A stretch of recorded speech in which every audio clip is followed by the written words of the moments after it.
Bismillahirrahmanirrahim. Assalamualaikum warahmatullahi wabarakatuh. Bersua dalam berita perdana malam ini, saya Husin Ismail. Dan saya Nurbaizura Endi. Berita-berita utama malam ini.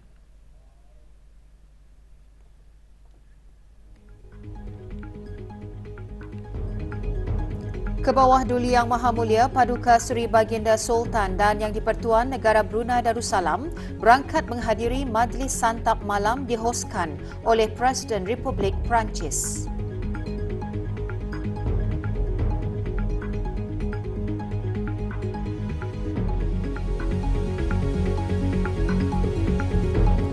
Kebawah Duli Yang Maha Mulia berangkat melawat Matra BAE Dynamics and Alena.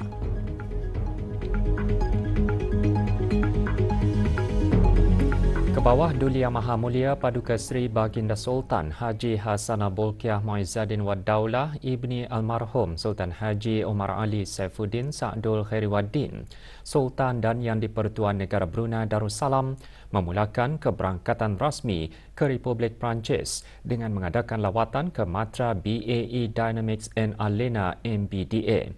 Berangkat mengiringi Kebawah Duli Yang Maha Mulia ialah Duli Yang Teramat Mulia Paduka Seri Pengiran Muda Abdul Matin. MBDA adalah satu-satunya syarikat di Eropah yang mereka bentuk dan menghasilkan sistem peluru berpandu dan peluru berpandu untuk memenuhi keseluruhan rangkaian keperluan semasa dan masa hadapan bagi ketiga-tiga cabang angkatan tentera iaitu udara, laut dan darat.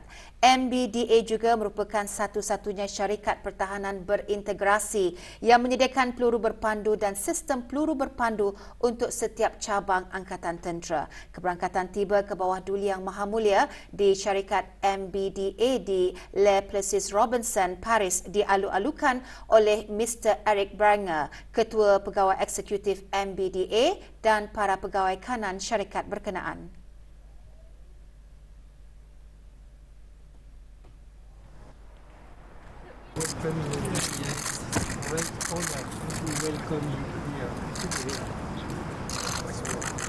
Baginda seterusnya berkenan menyaksikan tayangan demonstrasi video mengenai Air Defence System dan mendengar sembah penerangan mengenai produk serta perkhidmatan MBDA oleh Ketua Pegawai Eksekutif MBDA.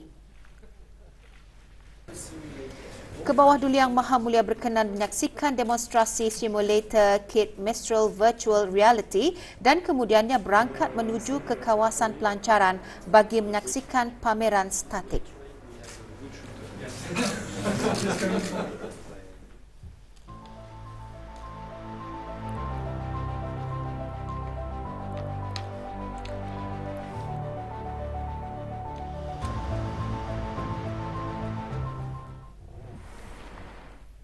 Pada sebelah petang, Kebawah Duli Yang Maha Mulia Paduka Seri Baginda Sultan dan Yang di-Pertuan Negara Brunei Darussalam berkenan menerima kunjungan hormat daripada Mr. Patrick Poyana, Pengerusi dan Ketua Pegawai Eksekutif Total Energies. Berangkat mengiringi Kebawah Duli Yang Maha Mulia ialah Duli Yang Teramat Mulia Paduka Seri Pengiran Muda Abdul Matin. Kunjungan hormat berlangsung di Hotel Plaza Etini, Paris.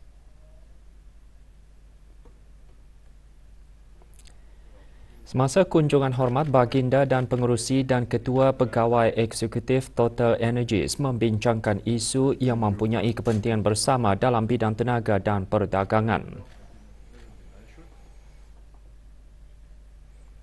Pada sebelah malam, Kebawah Duli Yang Maha Mulia Paduka Seri Baginda Sultan dan Yang di-Pertuan Negara Brunei Darussalam berangkat ke LAC Palace bagi menghadiri majlis santap malam yang dihoskan oleh Tuan Yang Terutama Emmanuel Macron, Presiden Republik Perancis dan mengadakan majlis perjumpaan tete-a-tete bersama Tuan Yang Terutama. Berangkat mengiringi Kebawah Duli Yang Maha Mulia ialah Duli Yang Teramat Mulia Paduka Seri Pengiran Muda Abdul Matin. Majlis-majlis tersebut berlangsung di Elysee Palace, Paris.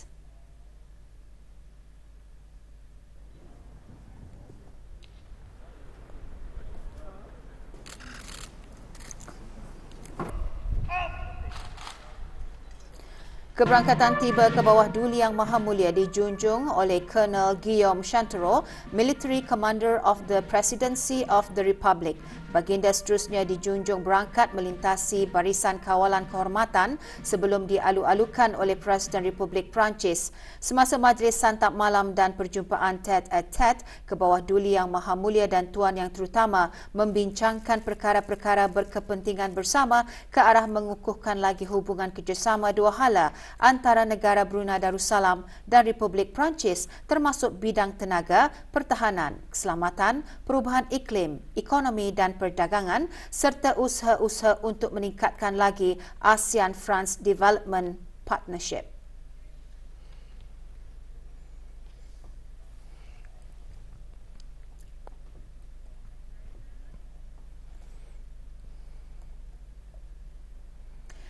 Teknologi 5G merapatkan jurang dan mengoptimumkan masa tindak balas kecemasan. Ikuti bahan beritanya selepas ini bersama dengan bahan berita lainnya.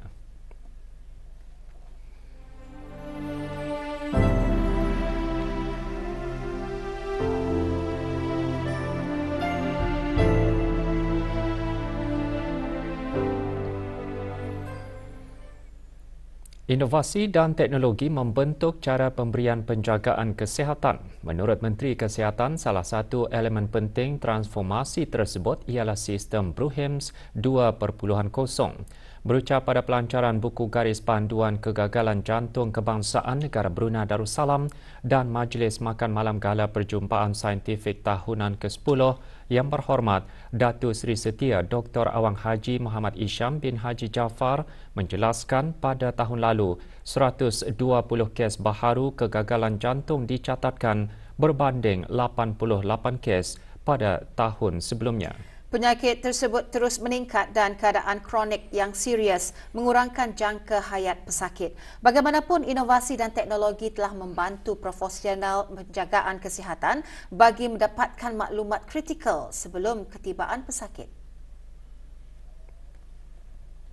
This is where 5G technology steps in to bridge the gap and optimize emergency response times. One of the key applications of 5G technology in ambulances is the transmission of medical data. Majlis diteruskan dengan penyampaian buku garis panduan kepada wakil-wakil hospital dan institusi penjagaan kesihatan. Majlis diadakan semalam di sebuah hotel di Ibu Negara.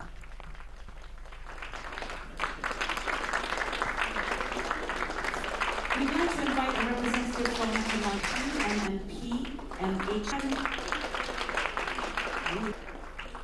Inviting next a representative. Pesakit yang menghidap kegagalan jantung di Asia adalah lebih muda dengan purata umur 60 tahun berbanding 70 tahun di Eropah.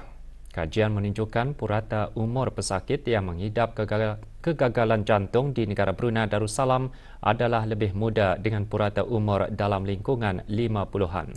Sementara itu, 1 daripada 3 pesakit mempunyai sejarah diabetes, hipertensi dan kolesterol tinggi. Dalam usaha menanganinya, Persatuan Jantung Negara Brunei Darussalam memperkenalkan Buku Garis Panduan Kegagalan Jantung Kebangsaan 2023. Buku garis panduan itu diharap akan memperkukuh kualiti penjagaan kesihatan pesakit, mengurangkan kemasukan ke hospital dan meningkatkan kesihatan kardiovaskular penduduk.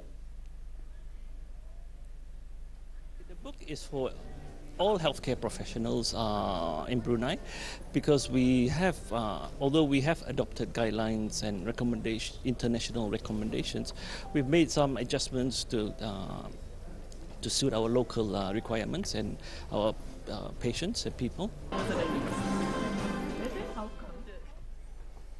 Menyediakan pendidikan yang berkualiti dan holistik untuk kehidupan pelajar yang bermatlamat bagi mencapai visi pendidikan berkualiti negara progresif. Itu antara plan strategik Kementerian Pendidikan yang baharu 2023-2027 dan inisiatif yang dijalankan dalam mendukung dan merealisasikan visi dan misi Kementerian Pendidikan. Menteri Pendidikan menyatakan perkara itu semasa sesi muzakarah ahli-ahli Majlis Mesyuarat Negara bersama Kementerian Pendidikan pagi tadi. Sesi muzakarah diadakan di Sekolah Menengah Sultan Hassan Temburong. Permuzakarahan tersebut merupakan acara tahunan bagi Jabatan Majlis Mesyuarat, Jabatan Perdana Menteri bersama kementerian-kementerian dan agensi-agensi berkepentingan. Yang Berhormat Datin Seri Setia Dr. Dayang Hajar Romaizah binti Haji Muhammad Saleh berkata, antara beberapa inisiatif atau usaha Kementerian Pendidikan meningkatkan kemahiran teknologi maklumat dalam kalangan pelajar di peringkat rendah, menengah dan peringkat pengajian tinggi melalui program yang dikendalikan oleh pihak Pusat Kerjasama Sains, Teknologi dan Alam Sekitar STEP dan pembinaan piawaian digital literasi. Penyediaan rangka kerja kurikulum khas bagi penubuhan sekolah khas swasta pertama bagi pelajar berkeperluan khas tahap tinggi dijangka mula beroperasi pada awal tahun 2024. Rombongan ahli Majlis Mesyuarat Negara diketuai oleh Yang Berhormat Dr. Awang Haji Mahali bin Haji Momin.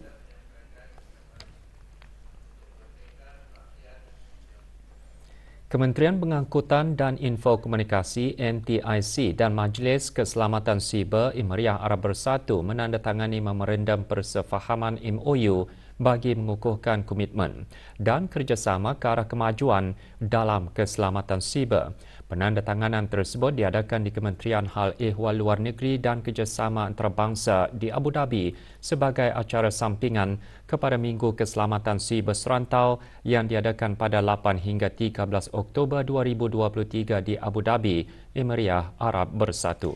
MOU dalam bidang kerjasama keselamatan siber ditandatangani oleh Yang Berhormat Pangeran Datuk Seri Setia Syamhari bin Pangeran Datuk Paduka Haji Mustafa, Menteri Pengangkutan dan Info Komunikasi selaku Minister in Charge of Cyber Security.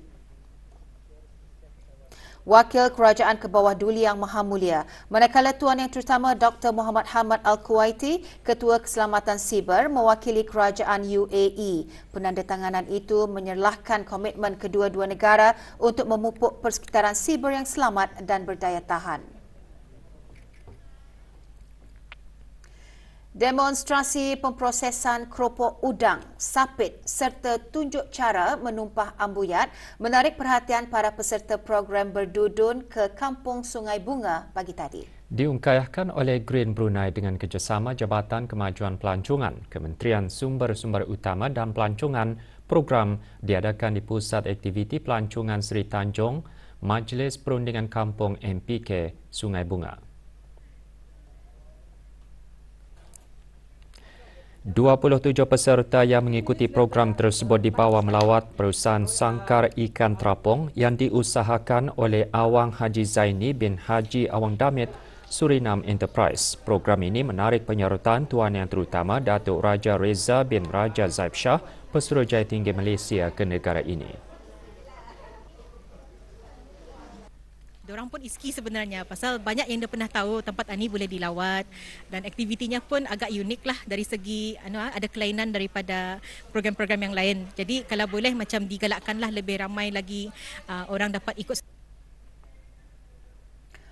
Program Habibi Ya Rasulullah bersempena sambutan Maulud Nabi Muhammad sallallahu alaihi wasallam, anjuran Kolej Universiti Perguruan Agama Seri Begawan Kupu SB berakhir pagi tadi dengan pertandingan Dikir Syarafil Anam.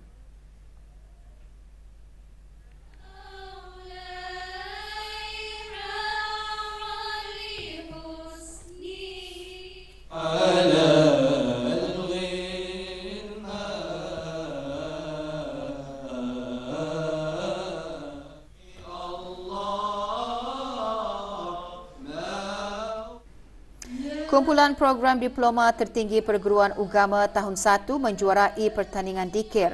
Penyampaian hadiah disempurnakan oleh Dr. Haji Adnan bin Haji Besar, Rais Kupu SB.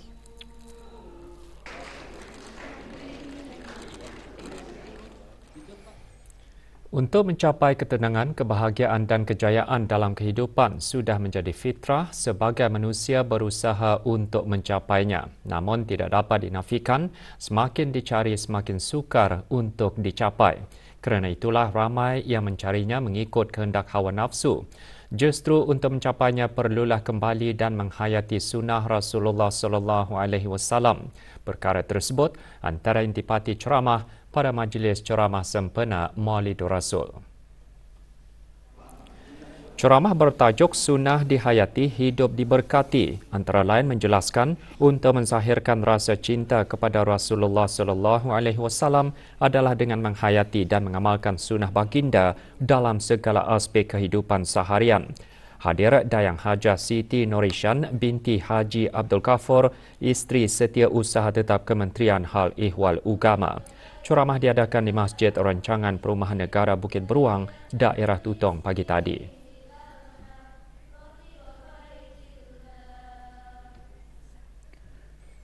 Bagi menyemarakkan kecintaan kepada junjungan besar kita Nabi Muhammad sallallahu alaihi wasallam, Unit Sekolah Swasta Bahagian Pengetahuan Agama Islam, Jabatan Pengajian Islam melalui Jawatankuasa Pemimpin Unit Sekolah Swasta petang kemarin mengadakan majlis Mari Berselawat.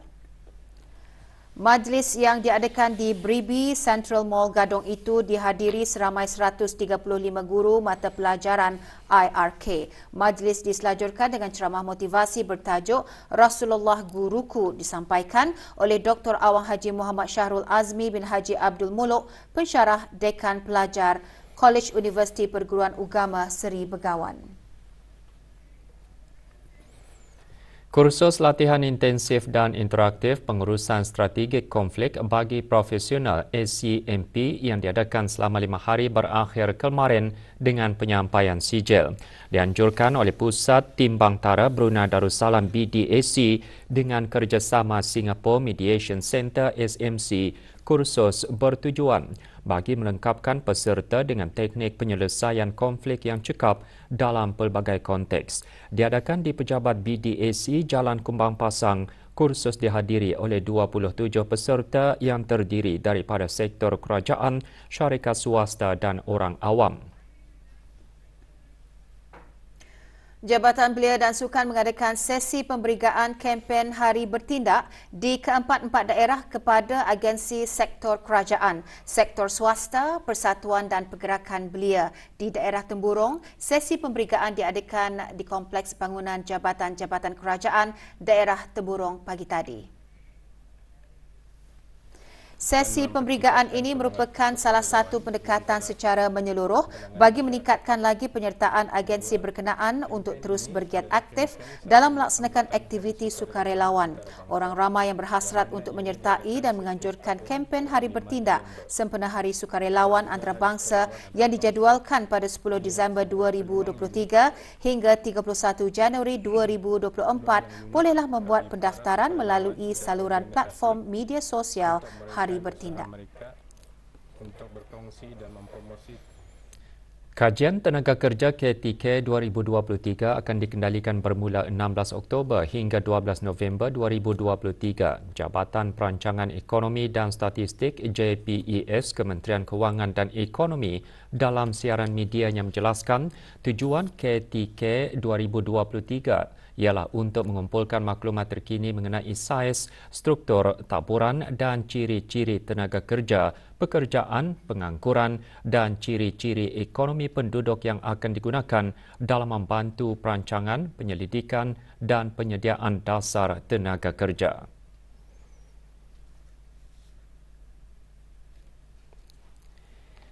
KTK 2023 melibatkan 3,200 buah keluarga terpilih di seluruh negara. Temuduga dilaksanakan menggunakan kaedah Computer Assisted Personal Interview CAPI. Pegawai kajian akan menggunakan tablet bagi menjalankan temuduga bersemuka dengan keluarga terpilih. Ketua isi rumah terpilih hendaklah memberikan kerjasama menyediakan awal maklumat yang diperlukan bagi melancarkan proses temu duga.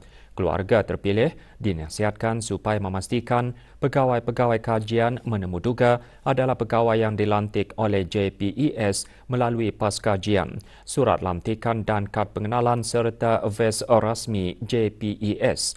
Maklumat yang dikumpulkan akan disimpan sulit dan akan digunakan bagi keperluan perangkaan sahaja. Menurut Seksyen 9 Akta Perangkaan, kegagalan atau keengganan untuk memberikan maklumat yang diperlukan atau memberikan maklumat palsu menjadi satu kesalahan yang membawa hukuman denda sebanyak RM4,000. 11 buah premis perniagaan dikenakan kompaun dan notis amaran sepanjang bulan September 2023 setelah gagal mematuhi harga yang ditetapkan dan peraturan tanda harga di bawah Akta Kawalan Harga Penggal 142. Jabatan Perancangan Ekonomi dan Statistik JPES di bawah Kementerian Kewangan dan Ekonomi dalam siaran medianya memaklumkan 4 kompaun dikeluarkan kepada 4 buah premis perniagaan kerana gagal mematuhi akta berkenaan. Syarikat terbabit ialah Seri Yasra Enterprise Sendirian Berhad, Kampung Jangsak, Aprina Supermarket Sendirian Berhad, Kampung Tungku, Seri Syauhuja Trading, Jalan Kumbang Pasang dan Syahi Jaya Sendirian Berhad, Bandar Seri Begawan. Sementara itu, 7 notis amaran dikeluarkan kepada 7 buah premis perniagaan pada bulan September atas kesalahan seperti gagal mempamerkan tanda harga bagi sebahagian barangan yang dijual di dalam premis perniagaan dan mempamerkan harga yang tidak selaras dengan sistem pembayaran di kaunter. Para peniaga disarankan agar sentiasa peka terhadap perundangan Akta Kawalan Harga dan memastikan harga yang dijual bagi barang yang dikawal harga tidak melebihi harga maksimum yang ditetapkan serta memastikan barangan yang dijual di dalam premis perniagaan dipamerkan tanda harga yang jelas, tepat dan tidak mengelirukan pengguna. Pasukan polis di Raja Brunei akan mengadakan latihan menembak selama 5 hari bermula 16 Oktober ini.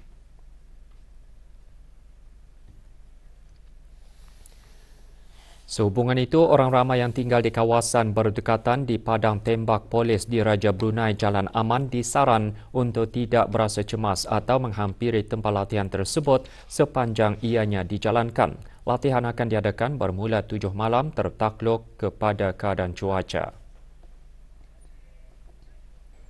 Liga Super Sepak Takraw Perbadanan Tabung Amanah Islam Brunei Taib 2023 akan bermula esok hingga 26 November 2023. Dianjurkan oleh Jabatan Belia dan Sukan Kementerian Kebudayaan Belia dan Sukan dengan kerjasama Persatuan Sepak Takraw Brunei PES Terbaru dan Taib. Perlawanan akan diadakan di Pusat Belia Bandar Seri Begawan dan Kompleks Sukan Sungai Kebun. Bagi persiapan ke arah liga berkenaan, refreshers course bagi pegawai teknikal telah diadakan. Kemarin diadakan penyampaian sijil kepada 17 pegawai teknikal yang disempurnakan oleh Pengiran Haji Ali Hassan bin Pengiran Datu Sri Laila Jasa Haji Abbas, Presiden PES Terbaru. Majlis diadakan di Perkampungan Sukan Kompleks Sukan Negara Hassanal Bolkiah Brakas.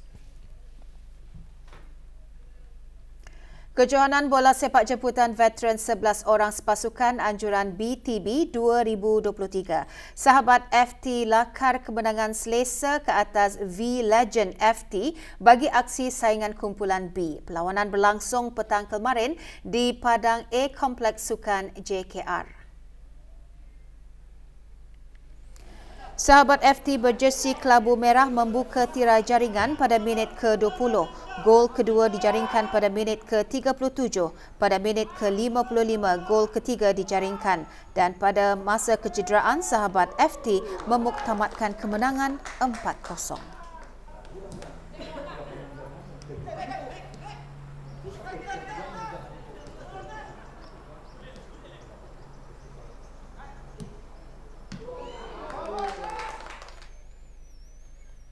Kejohanan bola keranjang Piala Lausanne diteruskan lagi dengan 2 perlawanan bagi kategori veteran semalam.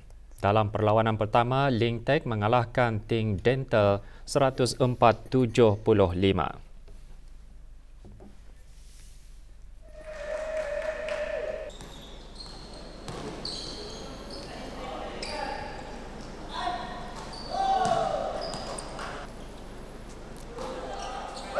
Dalam perlawanan kedua, Osna Sendrian Berhad turut mencatatkan kemenangan menewaskan RYS Entertainment 85-66.